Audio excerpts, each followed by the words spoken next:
we try to give an opportunity or an avenue for those Sri Lankans who necessarily do not want to migrate to be able to stay in Sri Lanka and earn good money in Forex. Clients can outsource projects to us, end-to-end IT solutions. And we have full-time employee teams in Sri Lanka. We lease, it's called staff augmentation. We lease the resource to the companies overseas. That's an excellent question. Why us? All our customers are satisfied. In fact, one of our customers is now, we finished with the phase 1, we are moving to phase 2. And how do you select these companies in Sri Lanka? Do you have specific criteria to select these companies in Sri Lanka? Or do you know the people who can give the good service to you? Or how does it? Sri Lanka has great talent. My delivery teams have to be able to retain that talent. But as I said, my goal is to build the brand Sri Lanka. I think the Sri Lankan embassy in Austria is very supportive. Hi, today I'm in Vienna, Austria, talking to one of the high-flying Sri Lankan entrepreneurs in Vienna, Ranil Samaravikrama. He is running a business in Austria. We'll talk to him and see what he's doing. Good morning, Ranil. Good morning, morning. If I ask you what you're doing in Austria. So let me answer your question first by saying why we do what we do. Right. You know? So when I moved here, what I realized is Europe has a massive need for IT developers. Right. The whole world has.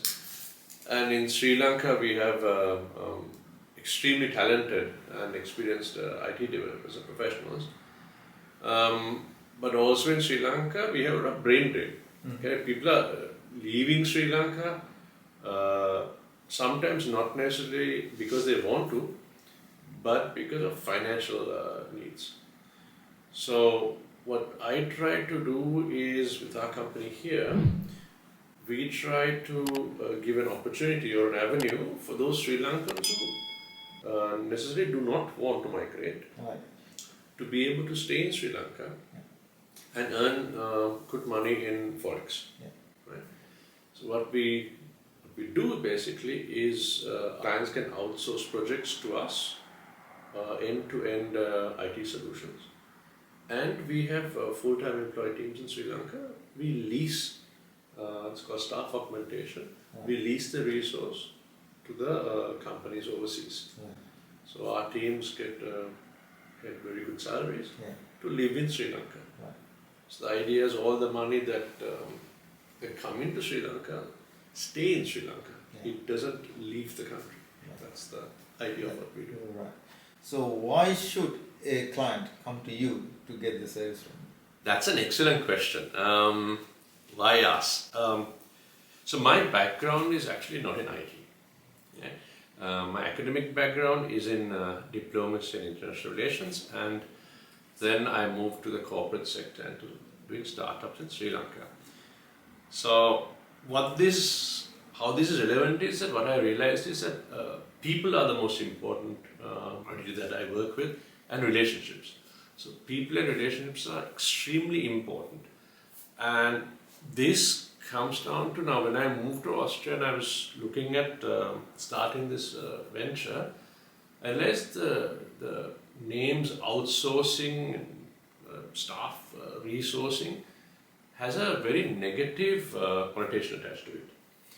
So I looked at the why. And then we spent a lot of time trying to understand what has gone wrong. And this helped me understand the needs and the pain points of the customer.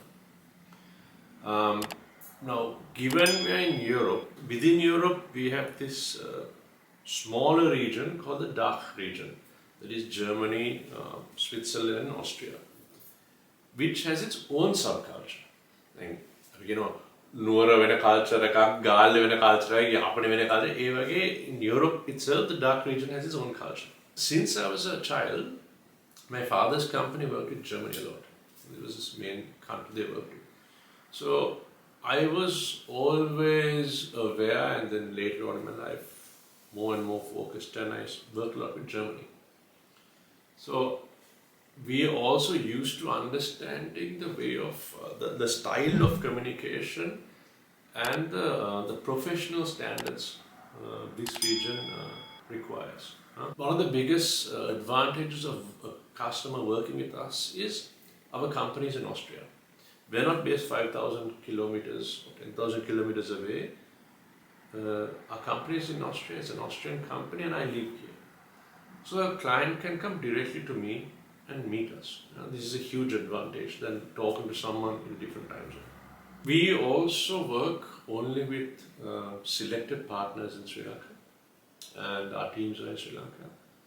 And there are three very, very important aspects of, I would say, a client would work for us. The three focuses on communication, experience, that's a quality. So with the communications and the experience, we provide quality work, and that for value.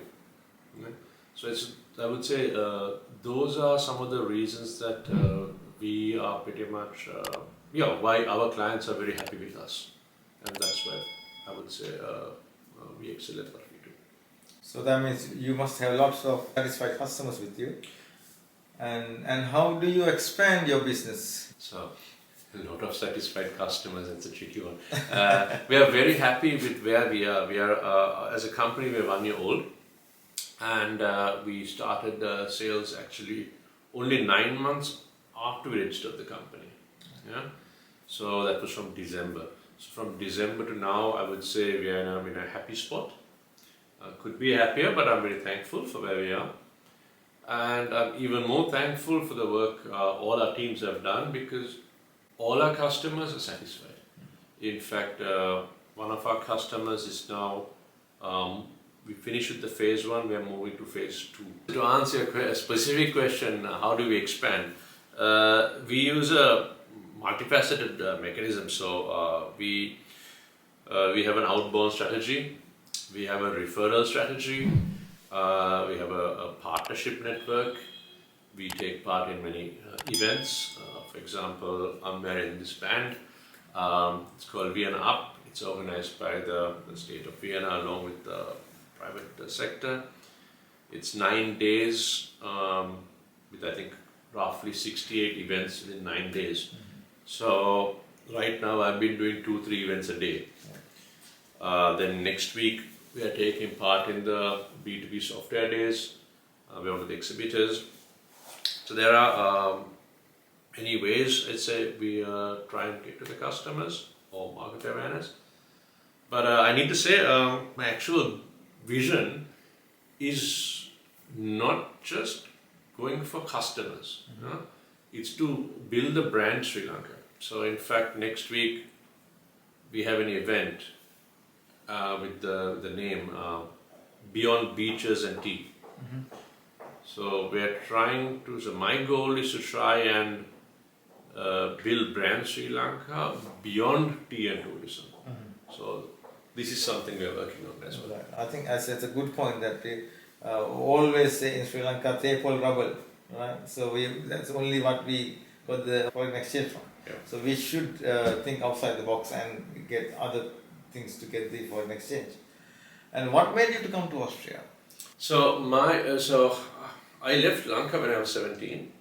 I was in the UK, and then I was doing my internship in the UN in New York, and then I met a girl from Austria, and then we both moved to Sri Lanka. Right. And then after 13 years or so living together in Sri Lanka, reciprocity, we thought we'll spend some time in Austria, and then we moved here. So both those are very close to our families, so moved to Austria. My understanding is that, Ranil, that you're not only seeking customers from Austria only, throughout the Europe, you're traveling to, I think, Belgium, Germany and all that. How does that work? Yeah, so we are a company that's registered and located in Austria.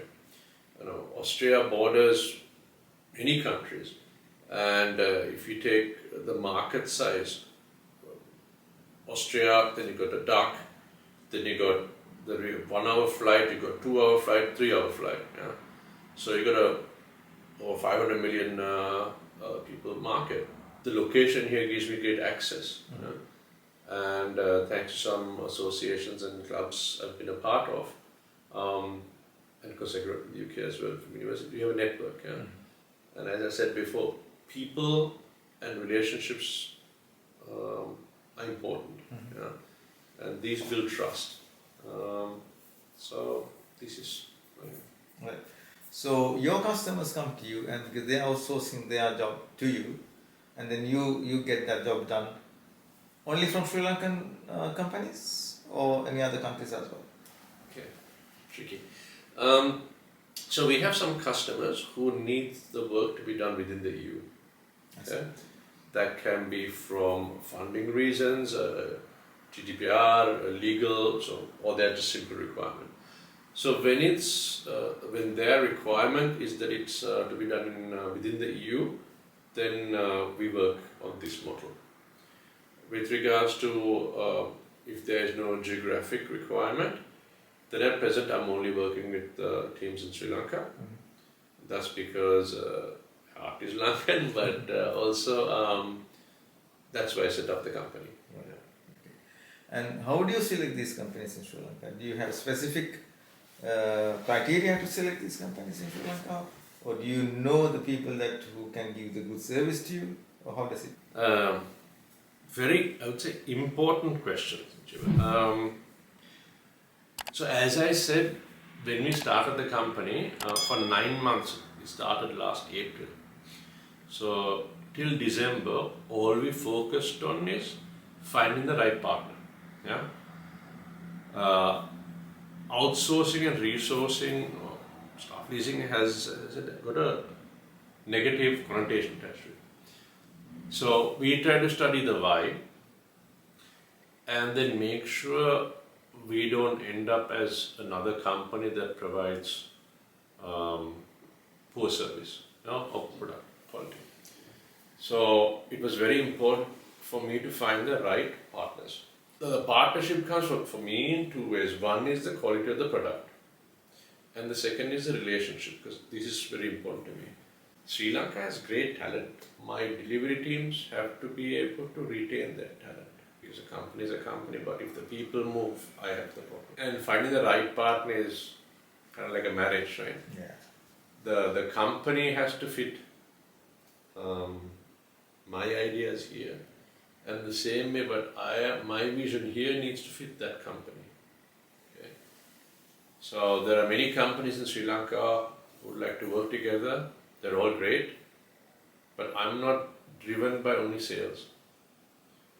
That is of course a need, but as I said, my goal is to build the brand Sri Lanka, and I'm really fortunate that I have some top companies in Lanka who I've partnered with, who have great experience, who have worked on the biggest companies in the world, literally, and they are up for the vision with me, long term. So I look for long-term partners who have the same idea of, okay, there's this person called Ranil in Austria, whose vision is to build the brand Sri Lanka for IT in Europe. It's going to take time, it's going to be steps. So after many discussions and over 9 months, the managers have, I would say this is how. You may have already selected some companies in Sri Lanka and they may be working well and hard with you. If any new company wants to join you, can they do it, or how do they do it? Of course, because I think the world has gone beyond competing. Okay, if you look at our education system, we are always asking, and that's a challenge I had in Sri Lanka as a child, who became first, second, and third. Okay, that's what a parent wants to know. Yeah. Not, hey, was it fun? Yeah. Did you enjoy school? Yeah. What did you do together with your friends? Did you do a project together? Yeah. That's the difference in the education system. Yeah. Okay, so I'm very lucky that my partners all understand and think the way I do, and we work together. Yeah. So if someone else wants to work together and it's a right mindset, and my mindset fits them, sure we work together. It's called collaboration, not competition. Yeah. Whoever is fighting a competition has already lost the war. The world is about collaboration. This new Sri Lankan government want to build the country from the scratch, I would think. And they want to attract a lot of foreign tourists to Sri Lanka. And I know for a fact that you are the first person to open hostels in Sri Lanka for the tourists. It is common in Europe, but not in Sri Lanka. Is there any way that you can help the Sri Lankan government with new concept to attract? I think any government's goal is to attract tourism to Sri Lanka. I would say first to identify what Sri Lanka is as a product for tourists, what tourists indicate to that. Well, that's a different discussion. With regards to myself, of course, governments, non-governments aside, this is something we do anyway. I think not just myself, I think yourself, family, any Sri Lankan's duty, or duty or not, I mean, they can promote Sri Lanka. And this is something I do all the time. You meet someone, you tell them about Sri Lanka. And I think everyone is an ambassador of Sri Lanka, not just in the foreign service. I think we are all ambassadors of Sri Lanka, and we should promote the country. You are in Austria, and how can the Sri Lankan embassy in Vienna help you, or how can you help them? So so I've only worked with the embassy of Sri Lanka and Austria over the last year, and what I can say is they've been extremely helpful. In fact, we are having a event, we're sponsoring an event, having a cocktail, and we have some investors, not of our company, but internal investors. We have other Austrian companies attending, industrial, and Mr. Ambassador and Mr. Deputy Ambassador have both agreed to come for the event. So it's very nice of them. I think the Sri Lankan embassy in Austria is very supportive. I think one just needs to talk to them. Leaving out the Austrian embassy, Sri Lankan embassy in Austria, I think every Sri Lankan embassy should have a trade section. Yeah. So if you take Austria, it's a very small population. You take 10 million, but it's a fourth richest economy in Europe. Okay. So if someone says Austria is a small number, yes, but it's the fourth richest economy in Europe. Okay. So if you have 3 times the population, but not the income, it doesn't make it. So I think Austria is a very, very important market. There are big wellness market. Sri Lanka is from Ayurveda to a health sector. It's massive potential. Tourism alone is huge. So I think there's a lot the Sri Lankan community here can do to help the embassy as well. And the embassy, of course, can help do more. But I think this is up to the state of Sri Lanka to invest resources into the embassy. Anything else that you want to say other than the question that I asked you? No, I just want to thank you for having a small company like us in Austria and giving us a chance to be featured on your program. No, it was nice meeting you and to give you the opportunity to talk to your clients. Anyway, thank you very much, Nigel. Thank you very much. Thank you.